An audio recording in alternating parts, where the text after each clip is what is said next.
Welcome, fellow survivors! Today I'm going to demonstrate how to build this log cabin, featuring 3 levels, 3 decks, a zip line, and the gazing eyes of Kelvin piercing directly into your soul. With that image seared into your memory banks, you're welcome by the way, I'll be highlighting all the building techniques and tips I used in creating this cabin. As always, we'll begin at the bottom with the foundation of our structure.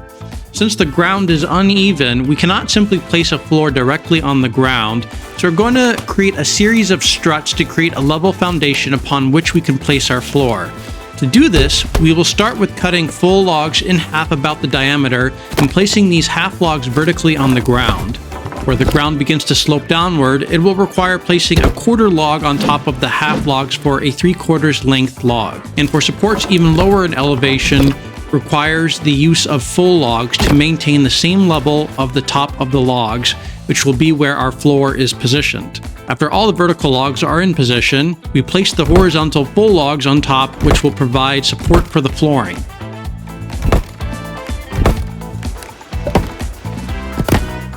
Once these are in place, I begin to split the logs and fill in the flooring above the struts. Following many back and forth trips, we arrive at the next step in the process, creating the framework for the walls and the roof. We begin with slamming full logs vertically into the floor because reasons. Apparently that's secure. This is continued around the perimeter of the foundation and is followed by the horizontal full logs connecting each of the vertical logs. Additional vertical logs will be placed on top of the lower vertical logs, which will eventually form the walls of the second floor. As before, horizontal logs will need to be placed on top of them.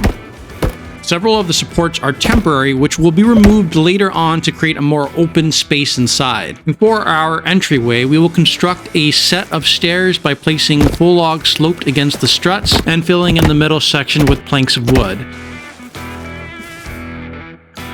Now that we have the supports for the first 2 levels completed, it's time to begin putting in the second floor. Not the whole floor, just enough to make it easier to start framing out the roof.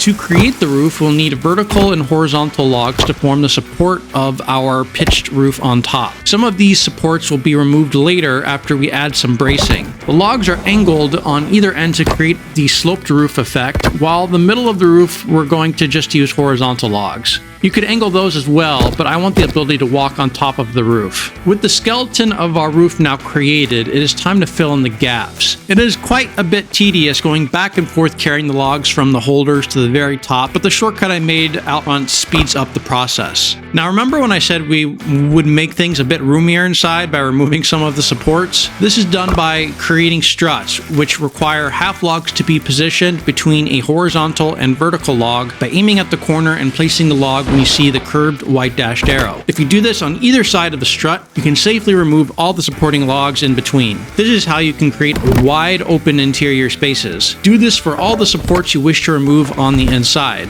Beware of thieves, however.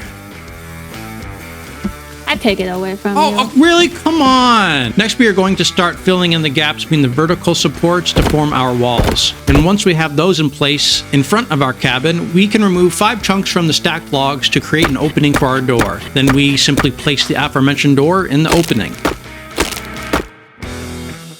Like we did for the first floor, we will do again for the next level to remove excess supports by creating struts by adding the half logs in the corners of our vertical horizontal logs that form our walls, roof, floor. Once in place, we can remove all the supports in between.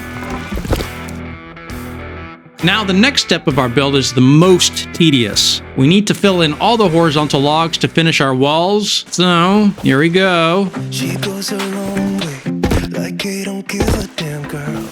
And my God, she owns it. So many Then we need to finish all the flooring. and I think that Hey. she knows it. If you've seen her, I know that you would believe. To get to our roof, we will place this rope to the top floor to enable us to climb up.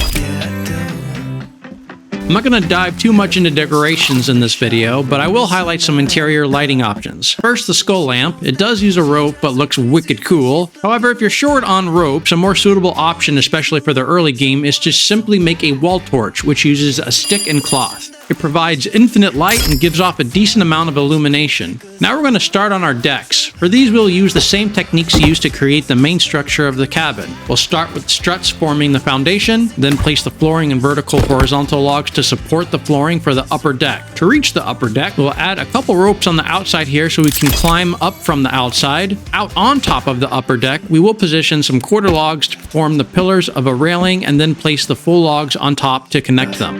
Goddamn, she's so fly. The deck in the back will be done in much the same manner as the previous deck minus the upper deck portion. So we'll place the foundational struts, the flooring, and the railing. Nice and easy. For our zip line, we need to place the supports, which are simply comprised of some vertical and horizontal logs to create a simple beam structure.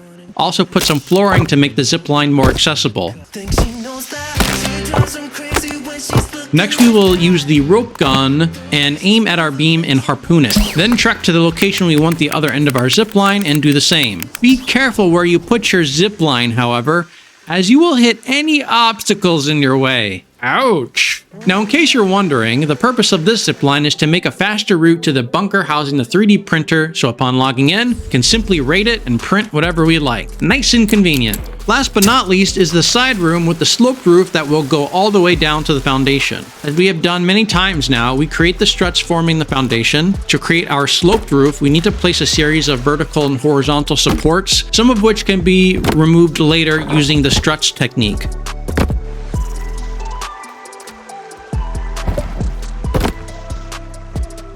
Upon these supports, we place our sloped full logs, fill in the gaps of the roof with the planks, and place horizontal logs to form our walls. Unfortunately, there is no current way to fill in the gaps of a sloped log, that triangular shaped hole you see here, so hopefully that is a thing that happens sometime soon. Devs, jump on that. And with this section complete, we have finished our build. It was a lot of work, but came out quite spacious with lots of places to put storage and furniture. From the outside, we can come up the stairs onto the first floor. From here, we can go into our side room with the sloped ceiling or go out onto our lower deck. Up the stairs to the second floor, we have a currently empty room that I've yet to decide what will be up here, and a door leading to the upper deck. On the third level, we can make our way out to the roof and the zip line. Hope this video has been informative, and I hope you all can go forth and create some epic cabins. Thanks for watching. Please smash the like button and subscribe if you have enjoyed this video and want to see more. See you all next time.